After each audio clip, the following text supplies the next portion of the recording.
February is National Senior Independence Month, a perfect time for older adults to celebrate their achievements. On behalf of the National Partnership for Healthcare and Hospice Innovation, we are proud to recognize the independence of senior volunteers.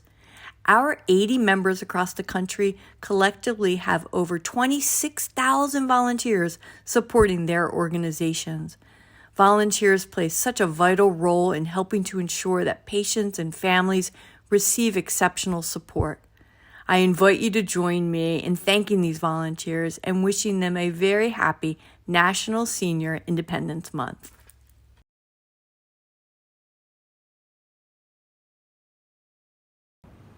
Well, I've been volunteering to some aspect my entire adult life. I started off naturally with my kids at school with PTA, Parish Council at school. I spent 15 years of volunteering at one of our homeless shelters in downtown Louisville.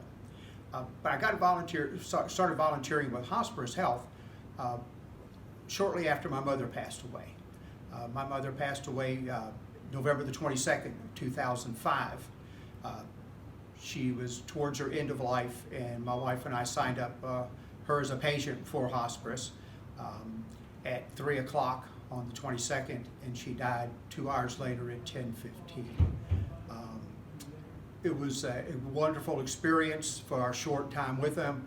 My mother, the only way she could communicate was through facial expressions, and when the team showed up and the chaplain spent time with her, you could just see the stress leaving her face.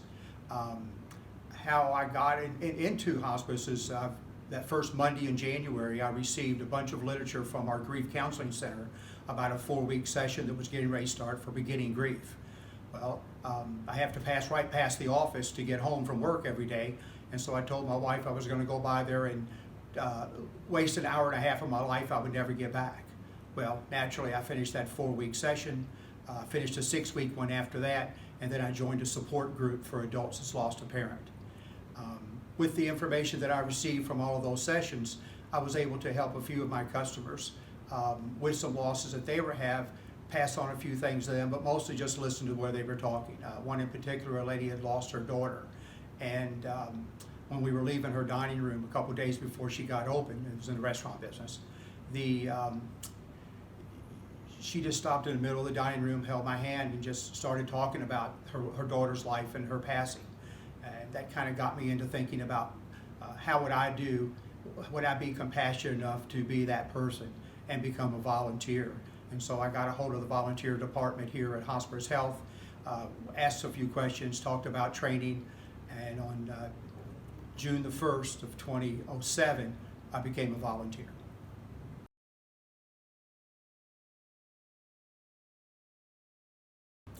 Well, I think the biggest thing is to be able to sit and go through and sit with someone, talk with someone, listen to someone, be present with them when they're struggling over at the loss or while someone is at end of life, one of their family members.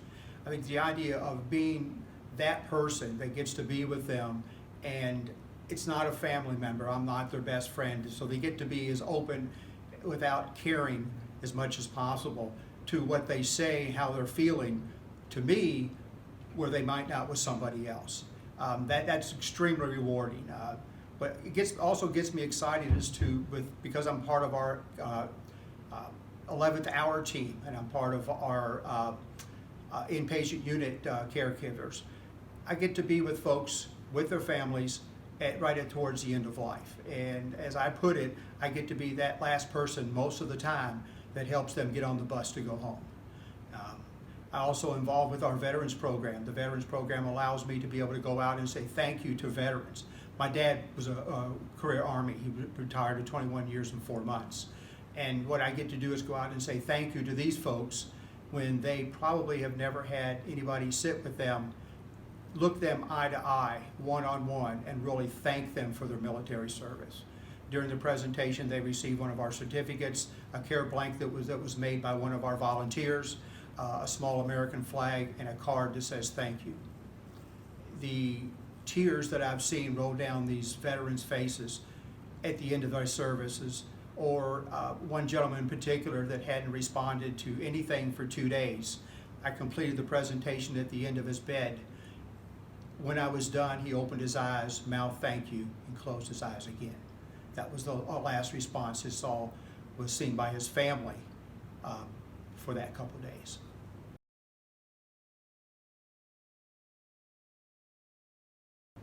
Well, being independent today is, I'm retired. I spent 42 years as an outside sales rep, which gives you a lot of independence at that point. There's a lot of freedom in being able to be at children's ball games or their plays at school. I might be working on proposals at 8 o'clock at night, but I was also at my kids' activity during school at 1 in the afternoon.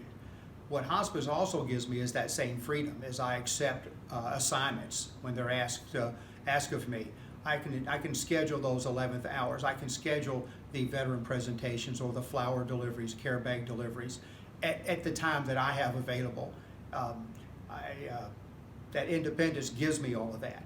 And being a self-starter from an ex-sales rep, I'm used to making my own schedule anyway, and Hosparus allows me to do that and fit my schedule into the needs of our patients. Has it changed over time? Over time, it has changed over time to the point to where I do miss the in-person meetings that we used to have. I miss the camaraderie with the veteran. With the other volunteers and volunteer managers that I deal with on a day-to-day basis.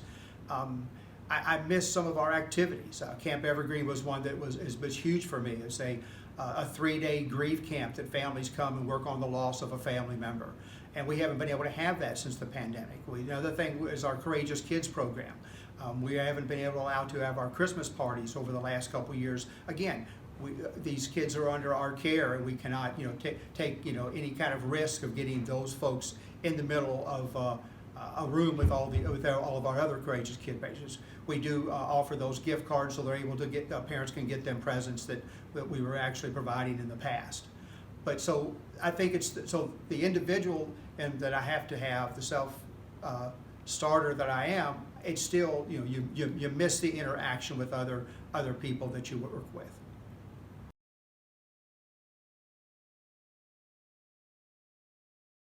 Well, I think the first thing, as far as being involved in your community, I think the biggest thing there is find something you're passionate about.